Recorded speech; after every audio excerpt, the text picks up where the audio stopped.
আসসালামু আলাইকুম। স্বাগত বাংলা টিভির প্রাইম নিউজে। সাথে আছে আমি নিয়ামতুল্লাহ সিরাজি। শুরুতেই জানিয়ে দিচ্ছি এসএনএস হোমলোন সংবাদ শিরোনাম। ইসরায়েলি প্রধানমন্ত্রীর কার্যালয়ে ইরানের নজিরবিহীন মিসাইল হামলা, ধ্বংসস্তূপে গুরুত্বপূর্ণ দপ্তর।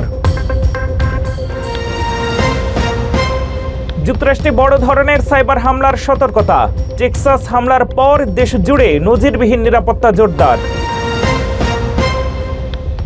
খামেনি নিহত হওয়ার খবরে তেলের বাজারে আগুন, সুইস ফ্রাঙ্ক শক্তিশালী হলেও মুদ্রা বাজারে চরম অস্থিরতা ও ধস। এবং মধ্যপ্রাচ্যে ভয়াবহ বিমান ও ড্রোন হামলায় 2 বাংলাদেশি নিহত, আহত আরও 7, আতঙ্কে 60 লাখ প্রবাসী। এতক্ষণ শুনছিলেন শিরোনাম, এবারে বিস্তারিত। মধ্যপ্রাচ্যের রণক্ষেত্রে এক অভাবনীয় ও চাঞ্চল্যকর মোড়। ইরানের ইসলামিক বিপ্লবী গার্ড বাহিনী আইআরজিসি দাবি করেছে তাদের তৈরি অত্যাধুনিক খাইবার ক্ষেপণাস্ত্রের সরাসরি আঘাতে লণ্ডভণ্ড হয়ে গেছে ইসরায়েলি প্রধানমন্ত্রী বেঞ্জামিন নেতানিয়াহুর কার্যালয়। এই হামলার ঘটনায় ইসরায়েলের সামরিক ও রাজনৈতিক মহলে ব্যাপক আতঙ্ক ছড়িয়ে পড়ার খবর পাওয়া যাচ্ছে। সোমবার 2 মার্চ 2026 এক বিবৃতিতে আইআরজিসি জানায়, জায়নবাদী শাসনের কেন্দ্রবিন্দুতে তারা এক শক্তিশালী ও আকস্মিক হামলা চালিয়েছে। টাইমস অব ইসরায়েল এবং তাসনিম নিউজের বরাতে জানা যায়, এই হামলায় নেতানিয়াহুর কার্যালয় এবং বিমান বাহিনীর প্রধানের অবস্থান গুরুতরভাবে ক্ষতিগ্রস্ত হয়েছে। আইআরজিসি জানায়, তাদের এই লক্ষ্য ভিত্তিক ও আকস্মিক হামলায় উভয় গুরুত্বপূর্ণ স্থাপনা গুরুতরভাবে ক্ষতিগ্রস্ত হয়েছে। বিবৃতিতে দাবি করা হয়েছে, এটি ছিল জায়নবাদী শাসনের অপরাধের বিরুদ্ধে ইরানের একটি সুনির্দিষ্ট জবাব। এ নিয়ে ইরান এ পর্যন্ত ইসরায়েল এবং মধ্যপ্রাচ্যে অবস্থিত যুক্তরাষ্ট্রের বিভিন্ন সামরিক ঘাঁটিতে অন্তত 10 দফা ড্রোন ও ক্ষেপণাস্ত্র হামলা পরিচালনা করল। সামরিক বিশ্লেষকরা বলছেন, 2000 কিলোমিটার পাল্লার ব্যালিস্টিক ক্ষেপণাস্ত্র খাইবার ব্যবহার করে সরাসরি প্রধানমন্ত্রীর কার্যালয় টার্গেট করা ইসরায়েলের আয়রন ডোম প্রতিরক্ষা ব্যবস্থার জন্য একটি বড় চ্যালেঞ্জ।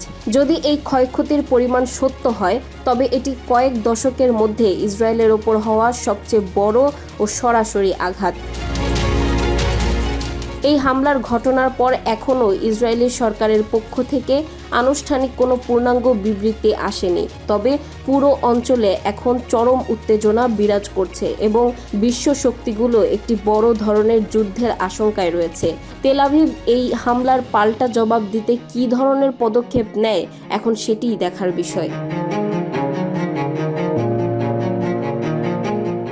হোমল্যান্ড সিকিউরিটি সতর্ক করেছে, ইরানের হামলার প্রেক্ষাপটে যুক্তরাষ্ট্রে একক হামলা এবং সাইবার আক্রমণের ঝুঁকি বৃদ্ধি পেয়েছে। বড় ফিজিক্যাল আক্রমণ বিরল হলেও হ্যাকটিভিস্টরা ওয়েবসাইট ডিফেসমেন্ট ও ডিডিওস হামলা চালাতে পারে। পুলিশ, স্কুল, চার্চ, বিমানবন্দর ও সরকারি স্থাপনায় সতর্কতা জোরদার করেছে। লক্ষ্য হতে পারে প্রো ইসরায়েল ইউএস সরকার বা সামরিক সংস্থার সঙ্গে যুক্ত প্রতিষ্ঠান।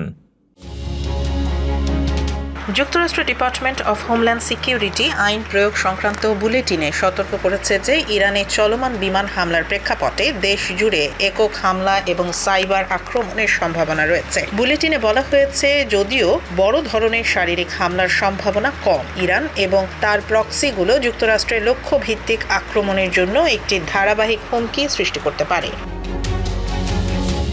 ছোট ধরনের সাইবার হামলার সম্ভাবনা বিশেষভাবে উদ্বেগজনক। ডিএইচএস জানিয়েছে যে ইরান সমর্থিত হ্যাকটিভিস্টরা ওয়েবসাইট হ্যাকিং, ডিস্ট্রিবিউটরদের ডিনাওয়াল অফ সার্ভিস আক্রমণ এবং অন্যান্য নিম্ন স্তরের সাইবার হামলা চালাতে পারে। একদিন পরেই অস্টিন, টেক্সাসে একজন বন্দুকধারীর গুলি বর্ষণ ঘটে, যা তদন্ত চলছে বিদেশি প্রেক্ষাপটে দ্বারা অনুপ্রাণিত কিনা। প্রাথমিক অনুসন্ধানে দেখা গেছে বন্দুকধারীর পোশাকে প্রপার্টি অফ আল্লাহ লেখা এবং ইরানের পতাকা ছিল।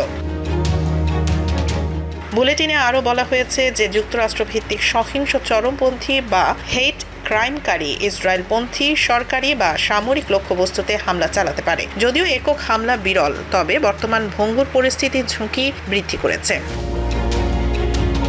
বিশেষজ্ঞরা বলছেন, নিরাপত্তা বাহিনী স্কুল, বিমানবন্দর, সরকারি ভবন ও অন্যান্য গুরুত্বপূর্ণ স্থানে টহল জোরদার করেছে। পুলিশের টহল বৃদ্ধি, অতিরিক্ত নিরাপত্তা পদক্ষেপ এবং গোয়েন্দা নজরদারি সবই বর্তমান পরিস্থিতির অংশ। সাইবার ও শারীরিক হামলার এই হুমকি ডিএইচএস ও আইন প্রয়োগকারী সংস্থাগুলিকে সতর্ক করেছে যে ইরান যুক্ত সংঘাতের প্রভাব শুধুমাত্র মধ্যপ্রাচ্যে নয়, বরং যুক্তরাষ্ট্রের অভ্যন্তরীণ নিরাপত্তাকেও ঝুঁকির মধ্যে ফেলেছে। জনগণকে নিরাপত্তা ব্যবস্থা অনুসরণ করতে এবং সন্দেহজনক কার্যকলাপের বিষয়ে সতর্ক থাকতে বলা হয়েছে। টেক্সাসের অস্টিনে ভয়াবহ বন্দুক হামলার তদন্তে বেরিয়ে আসছে একের পর এক চাঞ্চল্যকর তথ্য। হামলাকারী 53 বছর বয়সী ইন্দিয়াগো ডায়াগনের বাড়িতে তল্লাশি চালিয়ে FBI উদ্ধার করেছে ইরানি পতাকা ও ইরান রাষ্ট্রের শীর্ষ নেতাদের ছবি। গত রবিবার যখন ডায়াগনে জনাকীর্ণ বিয়ার গার্ডেনে গুলি চালায়, তখন তার গায়ে ছিল প্রপার্টি অফ আল্লাহ লেখা হুডি। গোয়েন্দারা বলছেন, ডায়াগনে শুধু উগ্রবাদী পোশাকেই সজ্জিত ছিল না, তার গাড়িতে পাওয়া গেছে ধর্মীয় গ্রন্থ এবং ইরানি প্রতীকের ব্যবহার। FBI এর মতে এই ঘটনার পেছনে গভীর সন্ত্রাসবাদী যোগসূত্র থাকতে পারে। সেনেগালিজ বংশোদ্ভূত এই মার্কিন নাগরিক আগে থেকেই পুলিশের কাছে মানসিকভাবে অস্থির হিসেবে পরিচিত ছিল। মাত্র 1 মিনিটের তাণ্ডবে সে 2 জনকে হত্যা করে এবং 14 জনকে আহত করে। আমেরিকার বিদেশের যুদ্ধ কি তবে এখন নিজের রাজপথেই ফিরে এলো? অস্টিনের এই রক্তক্ষয়ী ঘটনা পুরো দেশের অভ্যন্তরীণ নিরাপত্তা ব্যবস্থাকে নতুন করে বড় প্রশ্নের মুখে দাঁড় করিয়েছে।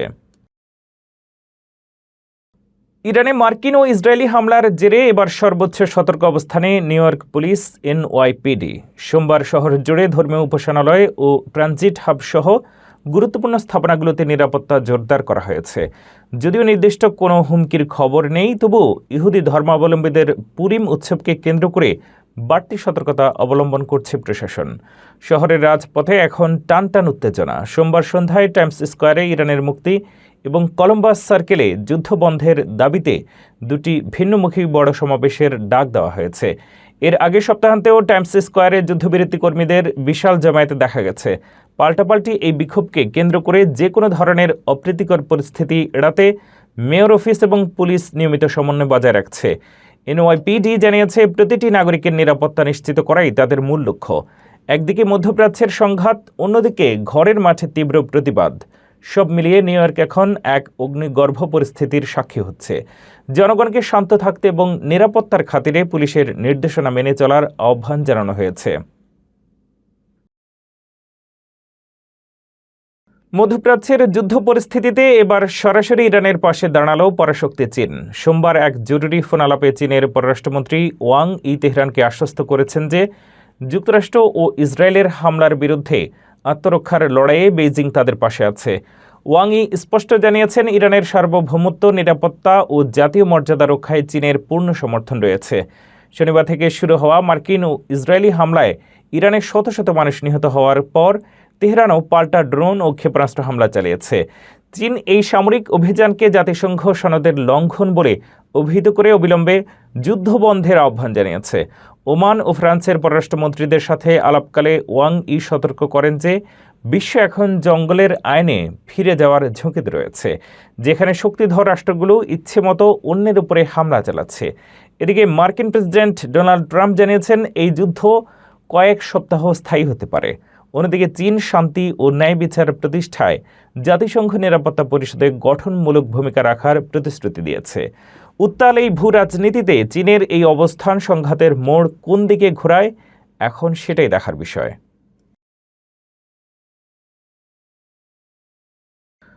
মধ্যপ্রাচ্যের সংঘাত বৈশ্বিক অর্থবাজারে নতুন ঝড় তুলেছে। নিরাপদ মুদ্রায় ঝুঁকছেন বিনিয়োগকারীরা। তেলের দাম লাফিয়ে বাড়ছে আর হরমুজ প্রণালী ঘিরে অনিশ্চয়তা বাড়ছে প্রতিদিন। সামরিক অভিযান কতদিন চলবে আর এর প্রভাব কতটা গভীর হবে, এখন সেই প্রশ্নেই তাকিয়ে বিশ্ববাজার। বিস্তারিত জানতে সঙ্গে থাকুন। মধ্যপ্রাচ্যে নজিরবিহীন উত্তেজনার প্রেক্ষাপটে বৈশ্বিক অর্থবাজারে অস্থিরতা তীব্র আকার ধারণ করেছে। যুক্তরাষ্ট্র ও ইসরায়েলের যৌথ বিমান হামলায় ইরানের সর্বোচ্চ নেতা আয়াতুল্লাহ আলী খামেনি নিহত হওয়ার খবর প্রকাশের পরই বিনিয়োগকারীরা ঝুঁকিপূর্ণ সম্পদ থেকে সরে গিয়ে নিরাপদ বিনিয়োগে ঝুঁকতে শুরু করেন। এতে মুদ্রা বাজারে বড় ধরনের ওঠানামা দেখা যায়। সুইস ফ্রাঁ সবচেয়ে বেশি শক্তিশালী হয়েছে। ডলারের বিপরীতে এটি উল্লেখযোগ্য হারে বেড়েছে এবং ইউরোর বিপরীতে 2015 সালের পর সর্বোচ্চ পর্যায়ে পৌঁছেছে। অন্যদিকে ইউরো প্রায় 0.3% কমে গেছে। জাপানি ইয়েন শুরুতে বাড়লেও পরে তেলের দামের ঊর্ধ্বগতির কারণে চাপে পড়ে। স্টার্লিং, অস্ট্রেলিয়ান ডলার ও চীনের অফশোর ইউয়ানও দুর্বল হয়েছে। বিশ্লেষকদের মতে জ্বালানি আমদানি নির্ভর দেশগুলোর মুদ্রা এখন বাড়তি ঝুঁকিতে রয়েছে। বাজারের মূল উদ্বেগ তেলের সরবরাহ ঘিরে। হামলার পর আন্তর্জাতিক বাজারে অপরিশোধিত তেলের দাম প্রায় 9% পর্যন্ত লাফিয়েছে। বিশেষ করে হরমুজ প্রণালী নিয়ে শঙ্কা বাড়ছে। বিশ্বের প্রায় 20% তেল এই প্রণালী দিয়ে পরিবাহিত হয়। ইতিমধ্যে অন্তত 150টি তেল ও এলএনজি ট্যাঙ্কার প্রণালীর বাইরে নোঙর ফেলেছে বলে জানা গেছে। এদিকে মার্কিন প্রেসিডেন্ট ডোনাল্ড ট্রাম্প জানিয়েছেন সামরিক অভিযান কয়েক সপ্তাহ পর্যন্ত চলতে পারে। ইসরায়েলি সামরিক বাহিনীও বলেছে আরও লক্ষ্যবস্তু রয়েছে, যদিও স্থল অভিযান আপাতত বিবেচনায় নেই। সব মিলিয়ে পরিস্থিতি দ্রুত পরিবর্তনশীল। এখন বিনিয়োগকারী ও বিশ্ব নেতাদের দৃষ্টি সংঘাত কতদূর গড়ায় এবং এর অর্থনৈতিক অভিঘাত কতটা দীর্ঘস্থায়ী হয়। যুক্তরাষ্ট্রের অভিবাসী আটক কেন্দ্রে ধর্মচর্চার সুযোগ সীমিত হওয়ায় বন্দীরা মানসিক ও আধ্যাত্মিক চাপের মধ্যে রয়েছে। ক্যাথলিক ও মুসলিম ধর্মগোষ্ঠী যাজক ও ইমামের প্রবেশাধিকার নিয়ে আদালতের দ্বারস্থ হয়েছেন। লেন্ট এবং রমজানের সময় ধর্মীয় আচার সীমিত হওয়ায় বন্দীদের মৌলিক অধিকার ও ধর্মীয় স্বাধীনতা প্রশ্নবিদ্ধ হচ্ছে। বিস্তারিত জানতে সঙ্গে থাকুন। যুক্তরাষ্ট্রে অভিবাসন অভিযান জোরদার হওয়ার পর আটক কেন্দ্রগুলোতে বন্দীদের মৌলিক অধিকার নিয়ে তীব্র বিতর্ক শুরু হয়েছে। চিকিৎসা, পর্যাপ্ত খাবার ও আইনি সহায়তার পাশাপাশি এবার সামনে এসেছে ধর্মচর্চার অধিকার। লেন্ট ও রমজান শুরু হওয়ায় খ্রিস্টান ও মুসলিম বন্দীদের জন্য বিষয়টি আরও সংবেদনশীল হয়ে উঠেছে। বর্তমানে প্রায় 68,000 মানুষ ফেডারেল অভিবাসন আটক কেন্দ্রে রয়েছেন, যা 1 বছর আগের তুলনায় উল্লেখযোগ্যভাবে বেশি। বিভিন্ন ধর্মীয় সংগঠনের অভিযোগ, অনেক কেন্দ্রে যাজক, পাদ্রী বা ইমামদের প্রবেশে বাধা দেওয়া হচ্ছে। এ নিয়ে কয়েকটি গোষ্ঠী ডিপার্টমেন্ট অফ হোমল্যান্ড সিকিউরিটি এর বিরুদ্ধে মামলা করেছে। তাদের দাবি, ধর্মীয় সেবা দিতে না দেয়া শুধু বন্দীদের নয়, ধর্মীয় নেতাদের সাংবিধানিক অধিকারও ক্ষুণ্ণ করছে। ইলিনয়ের একটি কেন্দ্রে আদালতের নির্দেশের পর ক্যাথলিক যাজকেরা অ্যাশ ওয়েডনেসডেতে প্রবেশ করে প্রার্থনা ও ধর্মীয় আচার সম্পন্ন করেন। শিকাগোর আর্চবিশপ ব্লেজ কাপিচ অভিবাসীদের উদ্দেশ্যে বলেন, মানুষের মর্যাদা কোনো ভিসা বা কাগজপত্রে নয়, ঈশ্বর প্রদত্ত মানবিক অধিকারে নিহিত। অন্যদিকে টেক্সাসে মুসলিম বন্দীদের জন্য ইমামের ঘাটতি প্রকট। রমজানে সেহরি ও ইফতারের বিশেষ সময়সূচি, হালাল খাবার এবং তারাবির নামাজের ব্যবস্থা নিয়েও অসন্তোষ রয়েছে। মুসলিম অধিকার সংগঠন council on American Islamic relations জানিয়েছে, পর্যাপ্ত ধর্মীয় সহায়তা না থাকায় অনেক বন্দী মানসিকভাবে ভেঙে পড়ছেন। আইসের নিজস্ব নীতিমালায় বলা আছে, নিরাপত্তা বিঘ্নিত না হলে বন্দীদের ধর্মীয় আচার পালনের সুযোগ দিতে হবে। তবে বাস্তবে এক কেন্দ্র থেকে আরেক কেন্দ্রে পরিস্থিতি ভিন্ন। ফলে অভিবাসন নীতি ও ধর্মীয় স্বাধীনতার প্রশ্ন এখন যুক্তরাষ্ট্রে এক গুরুত্বপূর্ণ নৈতিক ও আইনি আলোচনার কেন্দ্রে পরিণত হয়েছে। দীর্ঘ 54 বছরের ঐতিহ্য ভেঙে চরম বিপাকে পড়েছে আমেরিকার জনপ্রিয় সাউথ ওয়েস্ট এয়ারলাইন্স। গত 27 জানুয়ারি থেকে তাদের সিগনেচার ওপেন সিটিং বা পছন্দমতো আসনে বসার নিয়ম বাতিলের সিদ্ধান্তে ক্ষোভে ফুঁসছেন নিয়মিত যাত্রীরা। সামাজিক যোগাযোগ মাধ্যমে অনেক যাত্রী এই পরিবর্তনকে সরাসরি বিপর্যয় বলে আখ্যা দিয়েছেন। ক্ষোভের মূল কারণ হয়ে দাঁড়িয়েছে এয়ারলাইন্সটির নতুন বুকিং সিস্টেম। অনেক ভুক্তভোগী একে আর্থিক জুলুম বা এক্সটর্শন হিসেবে বর্ণনা করছেন। এক যাত্রী অভিযোগ করেন, ফ্লাইটের ঠিক 24 ঘন্টা আগে চেক ইন করেও তার সন্তানকে সিট না দিয়ে স্ট্যান্ড বাই রাখা হয়, অথচ বাড়তি টাকা দিয়ে সিট কেনার অপশনে অসংখ্য আসন খালি দেখাচ্ছিল। যাত্রীদের মতে ওপেন সিটিং এবং বিনামূল্যে মালামাল পরিবহনের সুবিধায় সাউথ ওয়েস্টকে অনন্য করেছিল। এখন সাধারণ আসনের জন্য বাড়তি অর্থ দাবি করায় এয়ারলাইন্সটি তার স্বকীয়তা হারাচ্ছে। তবে কর্তৃপক্ষের দাবি, বড় ব্যাগ রাখার সুবিধা এবং কেবিন আধুনিকায়ন নিশ্চিত করতেই এই পরিবর্তন। যদিও সাধারণ যাত্রীরা মনে করছেন, এই সিদ্ধান্ত সাউথ ওয়েস্টকে অন্যতম সেরা থেকে নিকৃষ্টতম এয়ারলাইন্সে পরিণত করেছে। ফুড স্ট্যাম্প সুবিধাভোগীদের জন্য শুরু হয়েছে নতুন নিয়ম। এখন থেকে নির্ভরশীলহীন কর্মক্ষম প্রাপ্তবয়স্কদের মাসে অন্তত ৮০ ঘন্টা কাজ, পড়াশোনা বা স্বেচ্ছাসেবামূলক কার্যক্রমে যুক্ত থাকার প্রমাণ দিতে হবে, না হলে বন্ধ হয়ে যেতে পারে সুবিধা। বিস্তারিত আরও জানুন প্রতিবেদনে। ১ মার্চ থেকে কার্যকর হয়েছে নতুন শর্ত। এখন যারা কর্মক্ষম এবং যাদের ওপর নির্ভরশীল সন্তান নেই তাদের প্রতি মাসে অন্তত ৮০ ঘন্টা কাজ, পড়াশোনা বা ভলান্টিয়ার কাজের প্রমাণ দিতে হবে।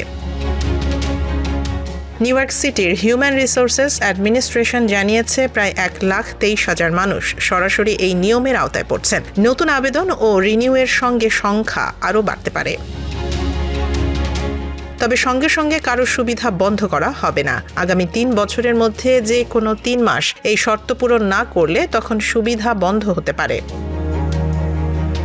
এবার এমন অনেকেই এই নিয়মের আওতায় আসছেন যারা আগে ছাড় পেতেন। এর মধ্যে আছেন গৃহহীন ব্যক্তি ও সাবেক সেনা সদস্যরাও। প্রশাসনের পক্ষ থেকে বলা হয়েছে যারা মনে করছেন তারা প্রভাবিত হতে পারেন তারা দ্রুত HRA অফিস বা অনলাইনে যোগাযোগ করুন। পাঠানো চিঠি বা নোটিশ যেন কেউ উপেক্ষা না করেন। নতুন এই নিয়ম অনেকের জন্য উদ্বেগের কারণ হয়ে দাঁড়ালেও প্রশাসনের দাবি এর লক্ষ্য কর্মসংস্থান ও অংশগ্রহণ বাড়ানো। মিশিগানে প্রবাসী বাংলাদেশিদের অংশগ্রহণে অনুষ্ঠিত হলো এক ব্যতিক্রমী ইফতার মাহফিল। সহস্রাধিক মানুষের উপস্থিতিতে ভ্রাতৃত্ব, সম্প্রীতি আর ঐক্যের এক অনন্য দৃশ্য দেখা গেল MBCH এর গ্র্যান্ড কমিউনিটি ইফতারে। বিস্তারিত জানাচ্ছেন ফারজানা আফরোজ। রমজানের পবিত্র আবহে মিশিগানের ওয়ারেন শহরে বসেছিল প্রবাসী বাংলাদেশিদের এক বিশাল মিলন মেলা। ডেকুন্ডার রোডের একটি হলে নন প্রফিট সংগঠন MBCH আয়োজন করে তাদের গ্র্যান্ড কমিউনিটি ইফতার মাহফিল। বিকেল গড়াতেই দলে দলে পরিবার পরিজন নিয়ে অনুষ্ঠানে যোগদান প্রবাসীরা।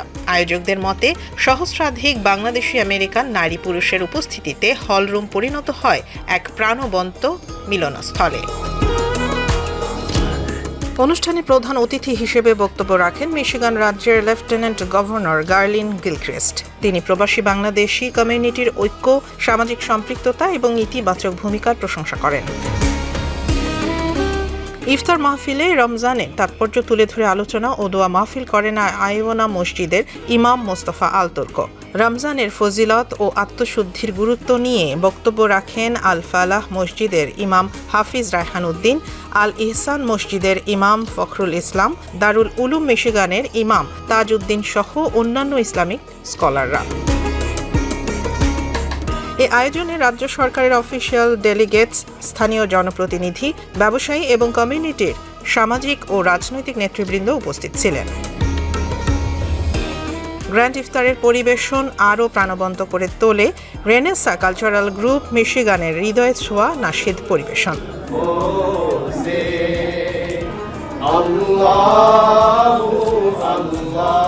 ইফতারে অংশ নিয়ে উষ্ণ অভ্যর্থনায় উচ্ছ্বাস প্রকাশ করেন আগত অতিথিরা। এমন বৃহৎ, সুশৃঙ্খল ও তরুণ নেতৃত্বের আয়োজনের জন্য MBCH টিমকে ধন্যবাদ জানান তারা। সমাপনী বক্তব্যে MBCH বোর্ডের হেড দেলওয়ার আনসার বলেন, এ ধরনের আয়োজন কমিউনিটির মধ্যে ভ্রাতৃত্ব, মানবতা ও সহমর্মিতার চেতনা আরও শক্তিশালী করবে। এ সময় তিনি অ্যাডমিন, মডারেটর, স্বেচ্ছাসেবক, স্পন্সর এবং উপস্থিত সকলের প্রতি কৃতজ্ঞতা জানান। রমজানের এই ইফতার শুধু এক বেলার আয়োজন নয়, প্রবাসের মাটিতে এটি হয়ে উঠেছে ঐক্য, বিশ্বাস আর পারস্পরিক বন্ধনের এক শক্ত বার্তা। মধ্যপ্রাচ্যে চলমান সংঘাতের প্রভাব পড়ছে প্রবাসী বাংলাদেশিদের উপরও। সংযুক্ত আরব আমিরাত, বাহরাইন ও কুয়েতে হামলায় 2 জন নিহত ও 7 জন আহত হওয়ার ঘটনায় গভীর উদ্বেগ জানিয়েছে সরকার। দূতাবাসগুলো স্থানীয় কর্তৃপক্ষের সঙ্গে সমন্বয় রেখে পরিস্থিতি পর্যবেক্ষণ করছে। প্রবাসীদের সতর্ক থাকার এবং সংশ্লিষ্ট দেশের নির্দেশনা কঠোরভাবে মেনে চলার আহ্বান জানানো হয়েছে। মধ্যপ্রাচ্যে চলমান ক্ষেপণাস্ত্র ও ড্রোন হামলায় 2 বাংলাদেশি নাগরিক নিহত এবং আরও 7 জন আহত হয়েছেন। সোমবার পররাষ্ট্র মন্ত্রণালয়ের এক সংবাদ বিজ্ঞপ্তিতে এ তথ্য জানানো হয়েছে।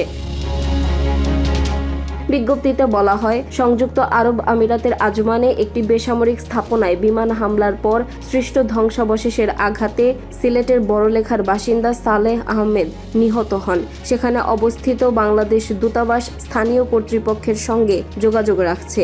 বাণিজ্যিক ফ্লাইট চালু হলে মরদেহ দেশে পাঠানোর ব্যবস্থা নেওয়া হবে। এছাড়া বাহরাইনে আরও এক বাংলাদেশি নিহত এবং 3 জন আহত হয়েছেন। মানামায় বাংলাদেশ মিশন বিষয়টি তদারকি করছে। কুয়েতে একটি বেসামরিক বিমানবন্দরের কাছে ড্রোন হামলায় 4 বাংলাদেশি আহত হয়েছেন। আহতরা প্রয়োজনীয় চিকিৎসা নিয়েছেন এবং তাদের অবস্থা বর্তমানে স্থিতিশীল বলে জানিয়েছে দূতাবাস। অন্যদিকে বাংলাদেশ শিপিং কর্পোরেশনের জাহাজ বাংলার জয়যাত্রা সংযুক্ত আরব আমিরাতের জেবেল আলী বন্দরে অবস্থান করছে। জাহাজের সব নাবিক নিরাপদে রয়েছেন। পররাষ্ট্র মন্ত্রণালয় জানিয়েছে, মধ্যপ্রাচ্যে বসবাসরত 60 লাখের বেশি বাংলাদেশির নিরাপত্তা নিশ্চিত করাই সরকারের সর্বোচ্চ অগ্রাধিকার। সংশ্লিষ্ট দূতাবাসগুলোকে নাগরিকদের সতর্ক থাকতে এবং স্থানীয় নির্দেশনা মেনে চলার পরামর্শ দিতে বলা হয়েছে। এ ছিল বাংলা টিভির প্রাইম নিউজে। পরবর্তী প্রাইম নিউজ দেখার আমন্ত্রণ জানিয়ে শেষ করছি এখানেই। এতক্ষণ সাথে থাকার জন্য ধন্যবাদ।